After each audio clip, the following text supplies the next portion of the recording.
Em 2010, a FIP, Fundação Instituto de Pesquisas Econômicas, realizou um estudo sobre o perfil socioeconômico da população em situação de rua na área central da cidade de São Paulo. O estudo entrevistou 526 indivíduos, todos dependentes químicos, e mostrou que 47% dessa população nunca esteve internada em nenhuma instituição. 26,8% já esteve em alguma espécie de casa de detenção. E 25,1% frequentou centros de recuperação para dependentes químicos, conhecidas como comunidades terapêuticas. Hoje, pesquisas da Universidade Federal de Minas Gerais apontam que existem 52.226 moradores em situação de rua na cidade de São Paulo, número 1.359% maior do que há uma década. Também, levantamentos publicados em 2021 pelo Ministério dos Direitos Humanos e da Cidadania relatam que, dentre os mais de 50 milhões de moradores desabrigados, 36% foram parar nas ruas pelo consumo de álcool e drogas, ante a 30% motivados pelo desemprego e 28% por desavenças familiares. Os dados revelam que, apesar do aumento nas opções de tratamento para a dependência de drogas no Brasil, o acolhimento em comunidades terapêuticas foi o mais acessado pelos usuários de drogas em situação de rua. Com o crescimento constante do consumo na metrópole paulista, houve uma expansão considerável desses serviços no país, que estima-se ser responsável pelo tratamento de cerca de 80% dos casos de adicção. Especialistas supõem que isso vem ocorrendo principalmente devido à insuficiência na disponibilidade de serviços vinculados ao Sistema Único de Saúde, o SUS, como, por exemplo, a quantidade de leitos hospitalares e de atendimento nos Centros de Atenção Psicossocial para Álcool e Drogas, os CAPS-AD. Kátia Gomes, especialista em saúde mental e serviço social, trabalha como enfermeira conselheira em um CAPS-AD para adultos e concorda com os desafios do tratamento gratuito, porém, aponta as ressalvas da internação em casas terapêuticas. De fato, vem ocorrendo o aumento do financiamento público para instituições terapêuticas, mas este segue sendo um modelo questionado por especialistas, tanto pela falta de um tratamento técnico adequado, quanto por esse não ser pautado na reabilitação psicossocial. É pautado no isolamento, e isso acaba por favorecer a exclusão social, principalmente quando falamos de pessoas já marginalizadas. Além disso, ela conta que tais instituições apresentam um tratamento pautado na lógica proibicionista e religiosa, que tem a abstinência como único resultado almejado e aceito. Kátia diz que, ou seja, é uma ideologia moralista e que exclui a redução de danos como estratégia de cuidado aos usuários de droga. Tais características têm sido reforçadas por parte do governo, o que reforça o entendimento do uso de substâncias psicoativas pelas vertentes moralista e conservadora. Certo, mas levando em conta todas essas características das casas terapêuticas, como pessoas em situação de rua vão parar lá dentro? Geralmente, as casas terapêuticas destinadas ao acolhimento de dependentes em situação de rua são gerenciadas por organizações sem fins lucrativos, instituições religiosas ou ONGs, que buscam, em sua maioria, fornecer assistência e tratamento a essas pessoas de forma gratuita. O primeiro contato com a pessoa em situação de rua pode ser feita pelo serviço especializado em abordagem social, pelo sistema de garantia de direitos ou por meio de outros serviços da assistência social. Equipes de profissionais, como assistentes sociais, psicólogos ou agentes de saúde, realizam abordagens nas ruas, em abrigos temporários ou em locais onde usuários de drogas desabrigados costumam se reunir. O objetivo é identificar aqueles que estão dispostos a receber ajuda e que demonstram interesse em se recuperar. Algumas ONGs também realizam patrulhas nas ruas, especialmente em áreas onde pessoas em situação de rua se concentram. Para chegar ao ponto da abordagem e diálogo, muitas organizações iniciam campanhas de distribuição de alimentos, águas, roupas, cobertores e outros itens essenciais para ajudar as pessoas em situação de rua. Assim, enquanto a ação é posta em prática, essas ONGs estabelecem o primeiro contato e começam a construir relacionamentos. Em outras visitas, as instituições contam com profissionais de saúde e assistentes sociais, que oferecem atendimento básico nos espaços frequentados por dependentes em situação de rua. Da mesma forma, oferecem programas de capacitação profissional, treinamento de habilidades e assistência na busca por emprego. Essas organizações também têm equipes dedicadas a acompanhar e fornecer suporte contínuo para as pessoas em situação de rua. Isso pode incluir visitas regulares, orientações, aconselhamento, encaminhamentos adicionais, auxílio na resolução de problemas e, caso a pessoa seja considerada adequada para o programa de casa terapêutica, podem ser encaminhadas para estes locais. Uma vez que o paciente aceita o acolhimento, este é direcionado para uma comunidade parceira da ONG que o acolheu. Lá, é realizada uma avaliação inicial para entender a situação específica de cada pessoa.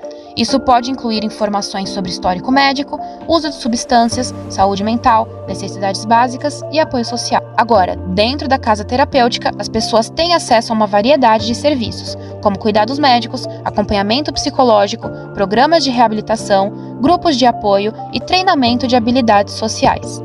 Isso em um período de no mínimo 3 meses e no máximo 1 ano, no qual a abstinência de substâncias deve ser absoluta. Ao final, o objetivo desse acolhimento é proporcionar um ambiente de apoio e tratamento para que estas pessoas possam se fortalecer, desenvolver habilidades e se preparar para uma reintegração bem-sucedida na sociedade. Entretanto, quando a porta de saída se abre, será que é viável se reintegrar em uma sociedade da qual você já não fazia mais parte?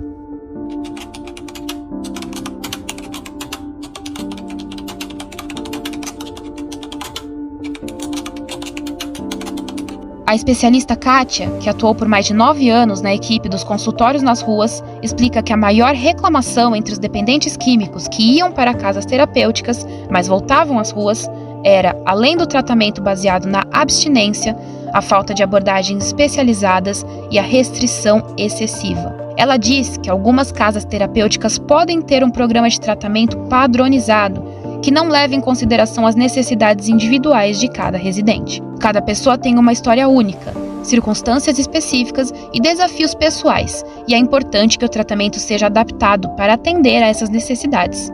Isso fora o controle excessivo sobre os residentes, impondo regras rigorosas, horários rígidos, supervisão 24 horas, punições, encarceramento e, em algumas, a obrigatoriedade religiosa.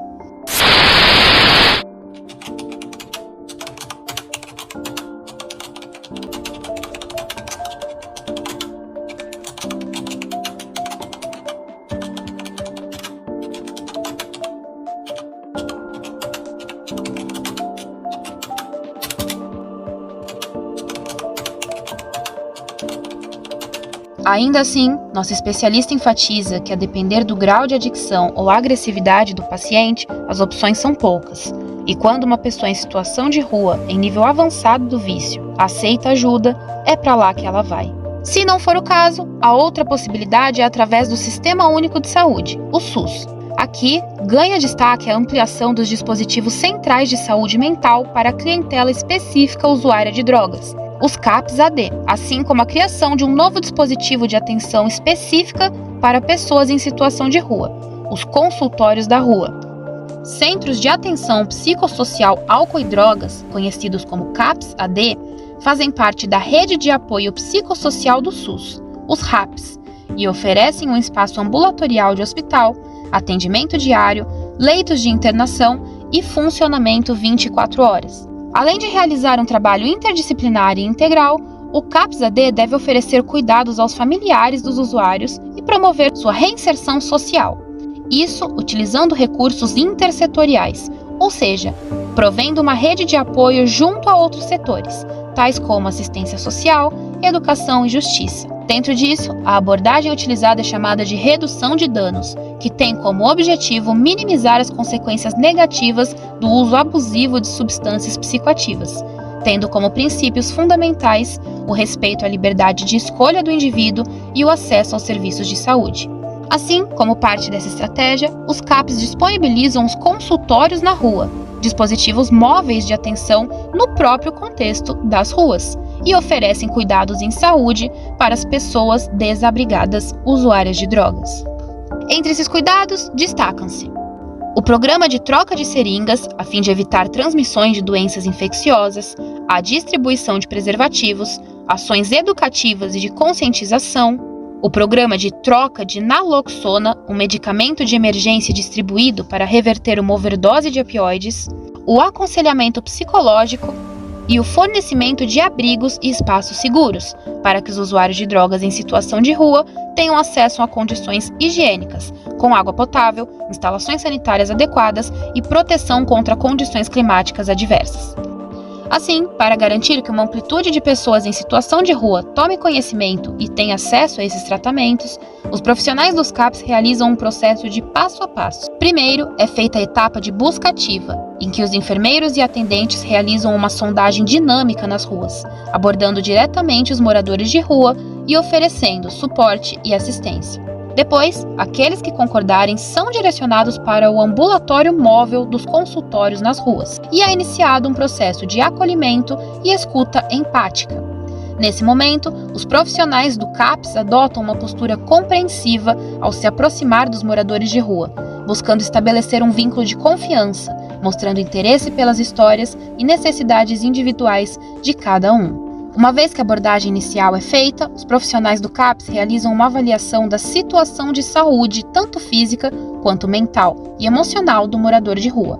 Assim, o acolhimento se inicia e a equipe multidisciplinar colabora para fornecer um tratamento abrangente, considerando as necessidades biopsicossociais dos moradores de rua. Então, os devidos medicamentos são aplicados, os materiais de redução de danos são entregues e o paciente é orientado a retornar para o atendimento sempre que avistar um consultório móvel. Ainda, com base na avaliação, os profissionais do CAPs introduzem a pessoa em situação de rua as possibilidades de um acompanhamento contínuo, que pode ser feito de forma individual ou em grupo no próprio CAPs. Quem conta o processo de acolhimento pelo sistema público é Edson, profissional no setor de saúde mental do SUS há 20 anos e que atua como enfermeiro no CAPS-AD de Santo André, no ABC Paulista.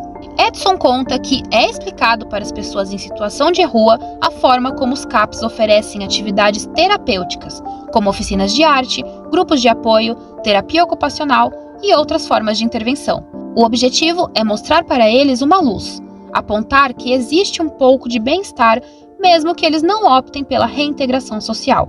E caso decidam seguir o tratamento, o Centro de Atenção também tem apoio da assistência social, de programas de reinserção no mercado de trabalho, abrigos e coisas do tipo. A pessoa interessada em receber atendimento pelo CAPs passa diretamente para uma entrevista com um profissional de saúde mental. Durante essa entrevista, são coletadas informações básicas sobre o histórico de saúde, condições de vida e necessidades específicas da pessoa, para tentarmos entender como ela chegou nessa situação e como vive agora. Isso direciona para o tratamento adequado, com nossos psiquiatras, que vão indicar as medicações e terapias. É o que conta Edson. Porém, mesmo com os mecanismos facilitadores, os dados da FIPE e do Ministério dos Direitos Humanos e de Cidadania ainda apontam um reduzido número de usuários em situação de rua que já acessaram o CAPS-AD. Entre esses usuários que não acessaram o acolhimento, a maioria relata 3 motivações muito claras. Elas desconhecem o serviço, não conseguem proceder devido ao excesso de burocracias e protocolos para conseguir iniciar o tratamento, ou relatam excesso de medicamentos e receio de seus efeitos colaterais, principalmente quando combinados com o uso de drogas.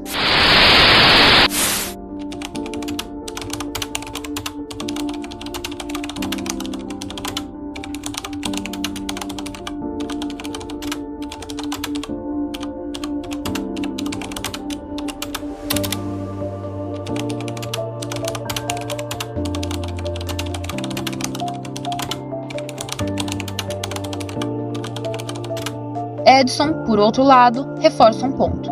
Os CAPs são obrigados a oferecer tratamento a todos que procuram, mesmo sem identificação, residência ou clareza nas informações pessoais.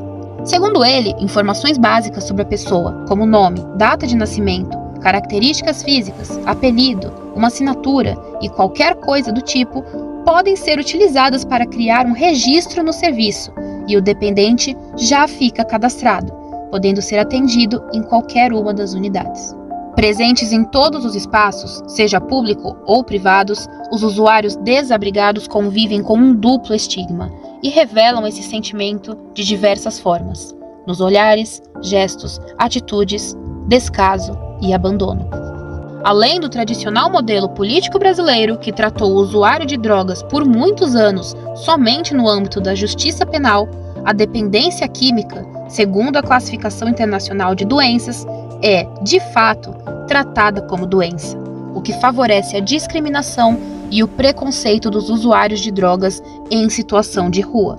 Dentre todos os erros e acertos de estabelecer no Brasil, em específico no estado de São Paulo, políticas governamentais, econômicas, jurídicas e de saúde para lidar com o fator sem teto, o processo de estigmatização social da pessoa em situação de rua, usuária de droga, pode ser o maior desafio da cidadania e é, de fato, um dos elementos mais decisivos no processo de tratamento e reintegração.